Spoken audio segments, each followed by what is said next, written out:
할렐루야. 서로의 평강의 복을 기원하는 마음으로 샬롬 인사 나누시기 바랍니다. 샬롬. 샬롬. 우리가 신앙생활을 해나가고 있는데 때때로 신앙생활이 부담스럽게 느껴질 때가 있습니다. 좀 편하게 자유롭게 살고 싶은데 신앙생활이 제약을 받는 것처럼 느낄 때가 있어요.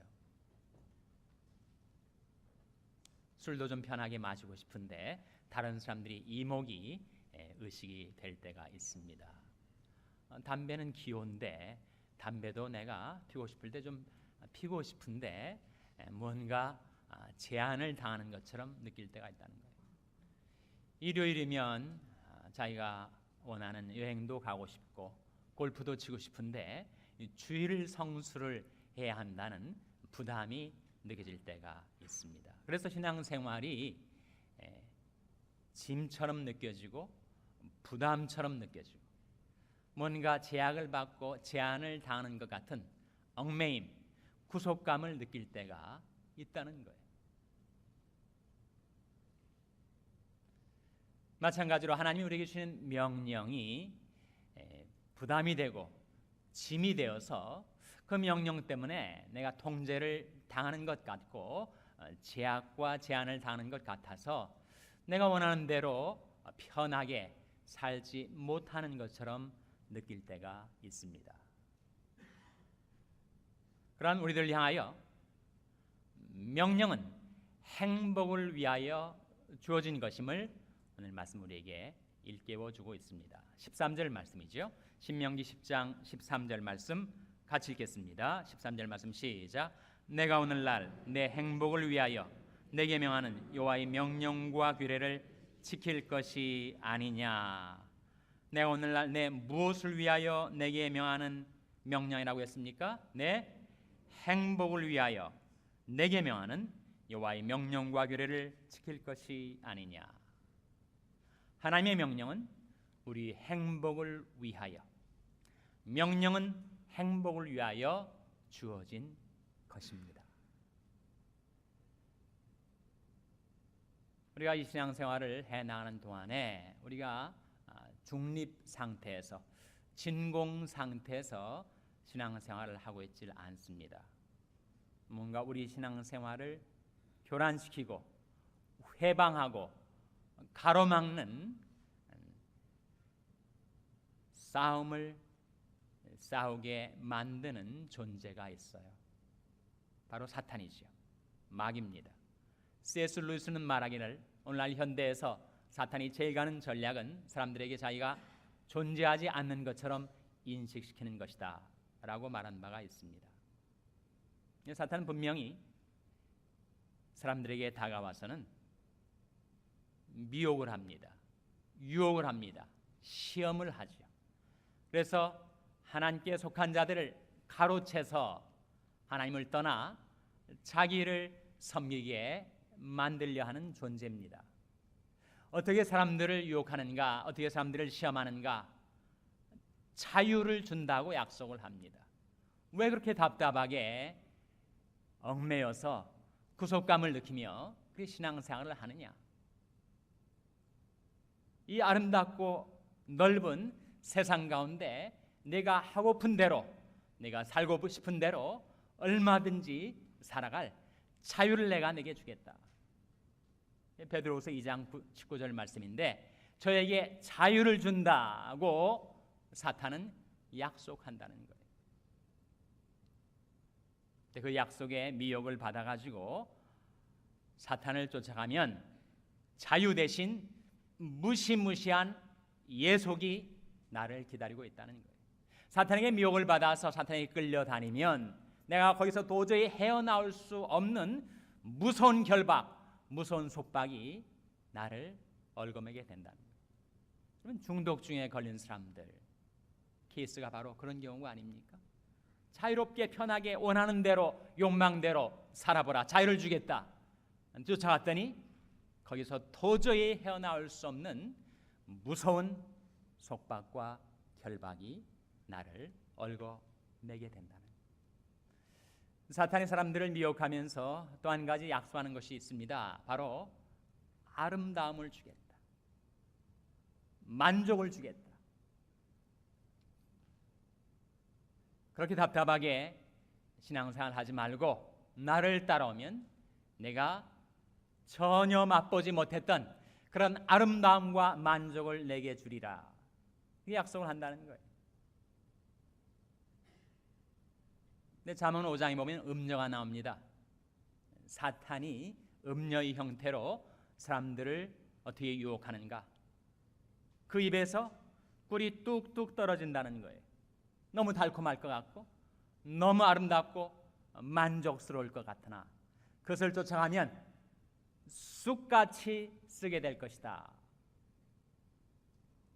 그렇게 말씀하고 있습니다. 음녀가 기름을 뚝뚝 떨어뜨리고 그렇게 미끄러운 것 같은데 그것을 쫓아가면 두 날 가진 칼이 너를 찌를 것이다 라고 성경은 말씀하고 있습니다. 사탄이 약속한 아름다움 대신 혐오스러운 추악함이 나를 기다리고 있다는 거예요. 만족을 약속하지만 쫓아가 봤더니 거기에 도저히 이 세상 그 무엇으로도 메꿔 넣을 수 없는 공허가 내 마음속에 있게 된다는 거예요.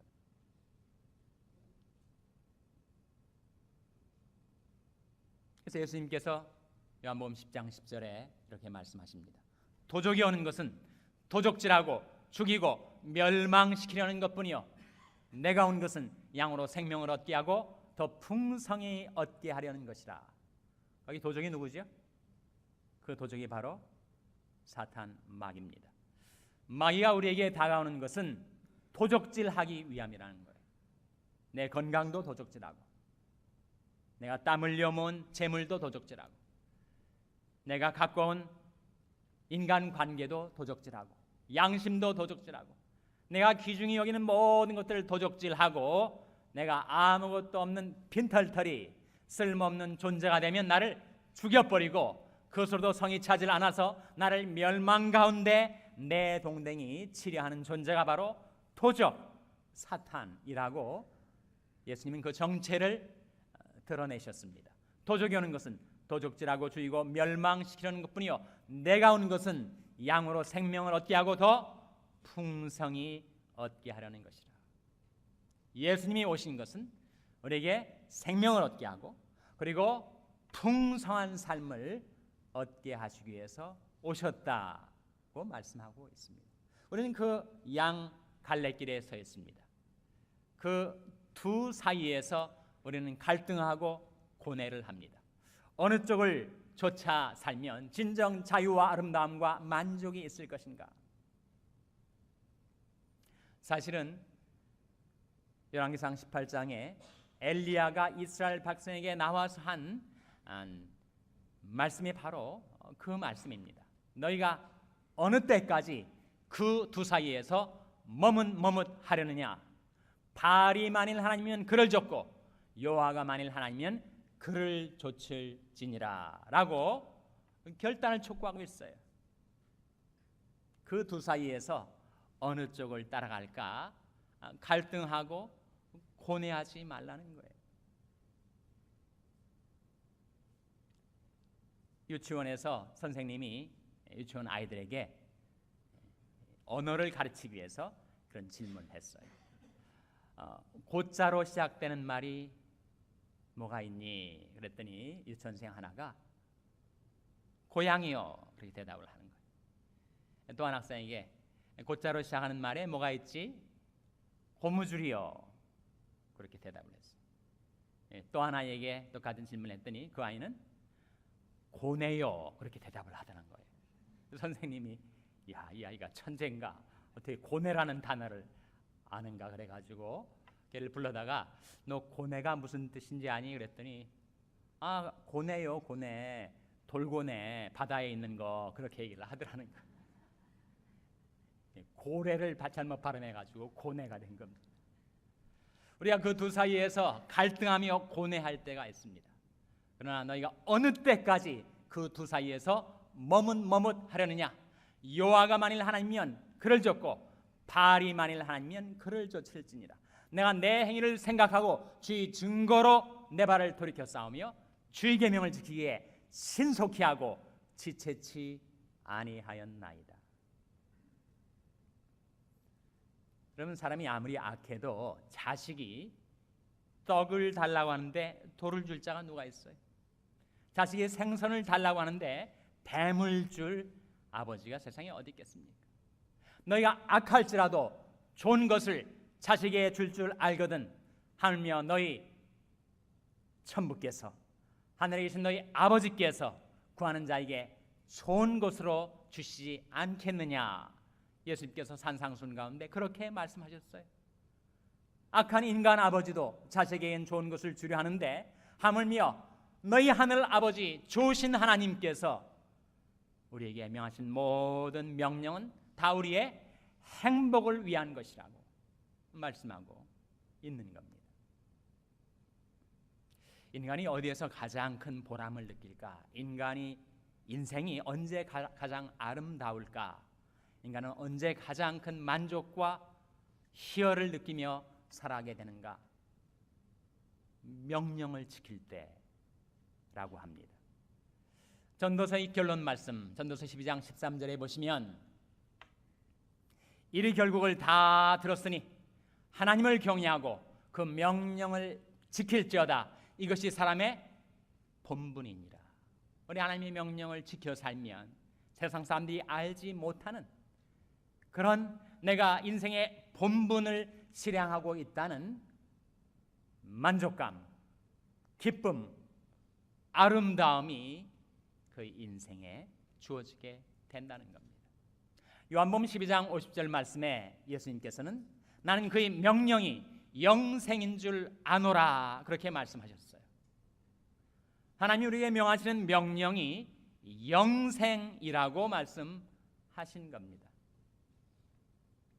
우리 하나님의 말씀을 믿음으로 받아들이고 구원의 복음을 믿으면 우리가 이 세상 떠날 때 영원 세계를 직면하게 될 때 우리가 천국에 들어가 영생 복락을 누리게 될 뿐만 아니라 우리가 이 세상 살 동안에 광야 같은 이 세상을 사는 동안에 우리 하나님의 명령을 받들어 살면 그것 자체가 영생을 누리는 삶이라고 말씀하고 있는 겁니다. 그래서 하나님의 명령은 우리의 행복을 위하여 주신 것입니다. 명령은 행복을 위하여 우리에게 주어지는 것이에요. 그런 말씀을 드리면 하나님 대체 어떤 명령을 내리시겠습니까? 제가 그 명령을 다 지키겠습니다. 그런 생각, 그런 열망이 우리 마음에 떠오르죠. 과연 어떤 명령을 말할까요? 하나님께서 우리에게 어떤 명령을 내리시며 그 명령을 우리가 지켜 살 때 우리에게 진정한 만족, 아름다움, 자유, 영생이 주어지게 되겠습니까? 우리는 성경 속에서 하나님이 우리 인생들에게 내리시는 많은 명령을 발견하게 되지만 대표적으로 4가지 명령이 있습니다. 첫째로 거룩하게 살라 하시는 명령이에요. 이게 하나님의 뜻이라고 했습니다. 하나님의 뜻은 이것이니 곧 너희 거룩함이라. 곧 음란을 버리고 각각 거룩함과 존귀함으로 자기 안에 취할 줄을 알고. 그것이 하나님의 뜻이라고 했습니다. 오직 너희를 부르신 거룩한 자처럼 너희도 모든 행실에 거룩한 자가 되라. 기록되었을 때 내가 거룩하니 너희도 거룩할지어다 하셨느니라. 세상 살면서 온갖 유욕, 무력, 명예욕, 권세의 욕망과 유혹을 받아 자신의 영혼, 자신의 속사람, 자신의 마음을 더럽히는 대신 우리를 부르신 거룩한 자처럼 우리도 거룩하게 사는 것, 그것이 우리에게 주어지는 명령이에요. 둘째로 어떤 명령이 우리에게 명하여지고 있는가? 감사하며 살라 하는 것이죠. 그것이 바로 하나님의 뜻이라고 했습니다. 항상 기뻐하라, 쉬지 말고 기도하라, 범사에 감사하라. 이는 그리스도 예수에서 너희를 향하신 하나님의 뜻이니라. 하나님이 뜻이라는 거예요.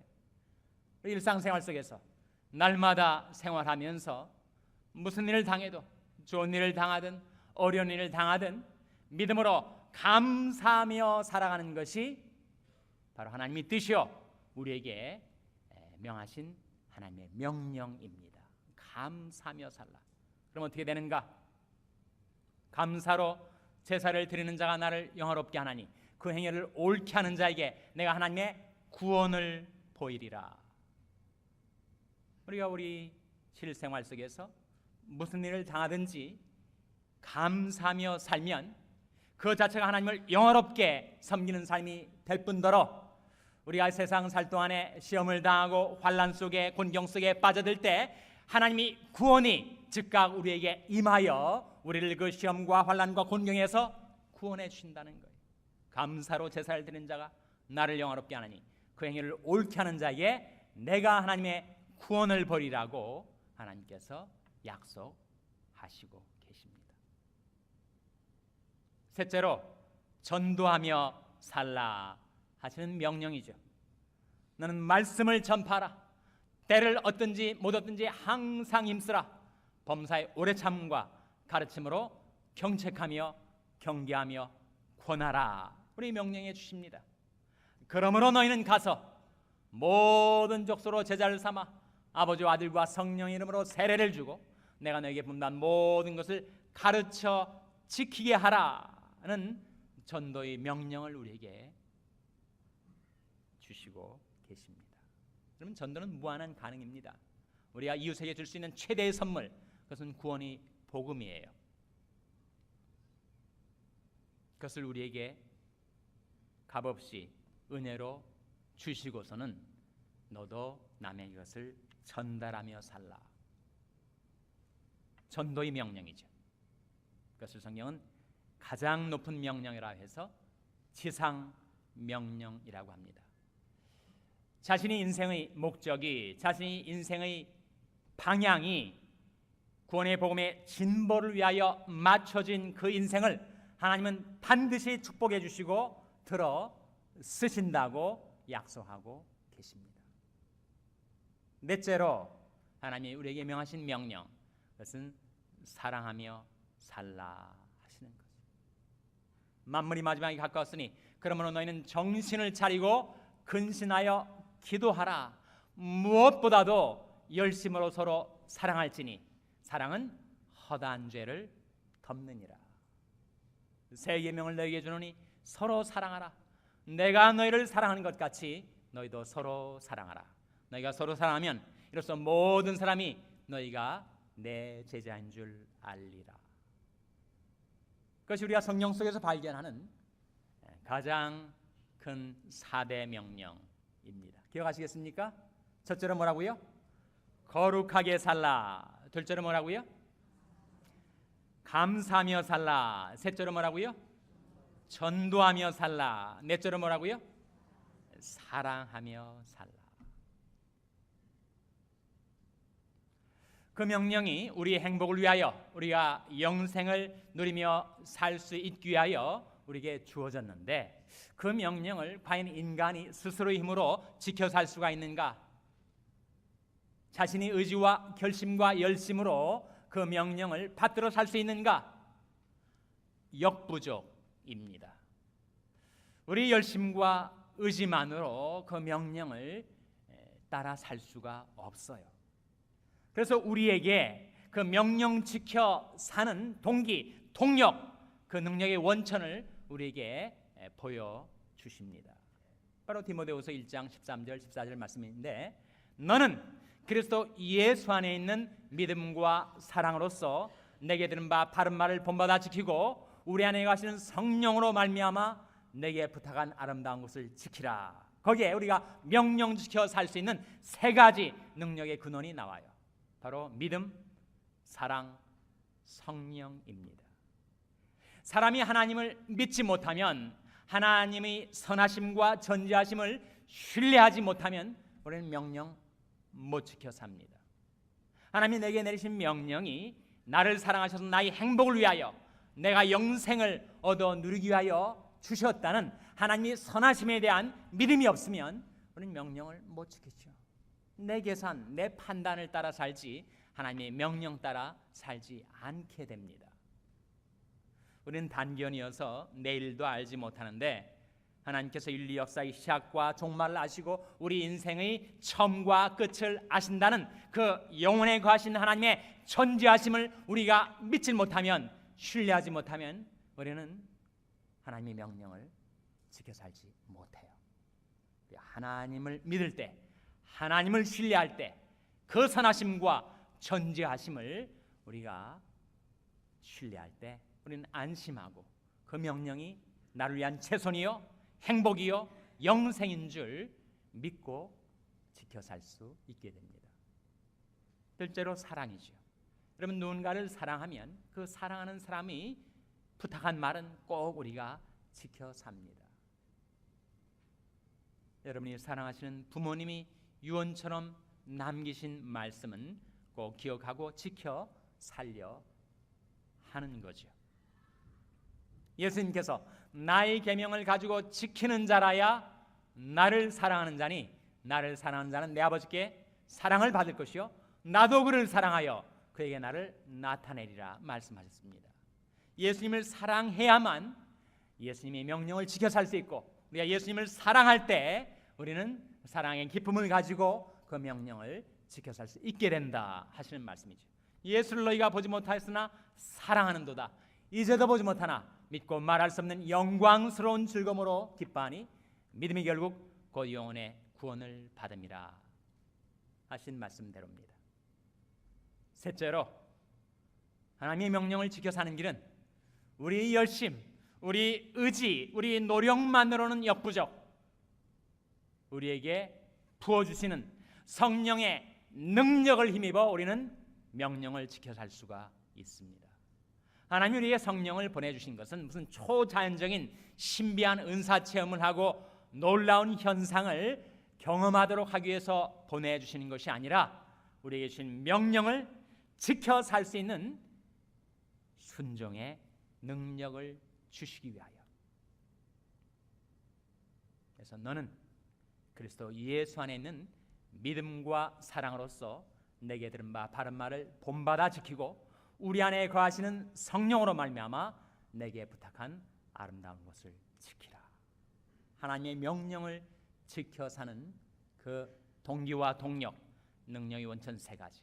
하나님을 믿을 때, 예수님을 사랑할 때, 성령의 능력 가운데 행할 때.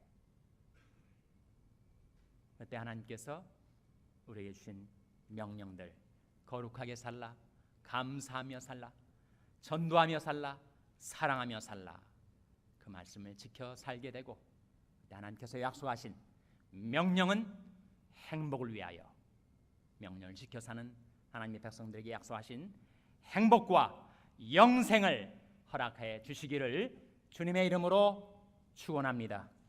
기도하시겠습니다.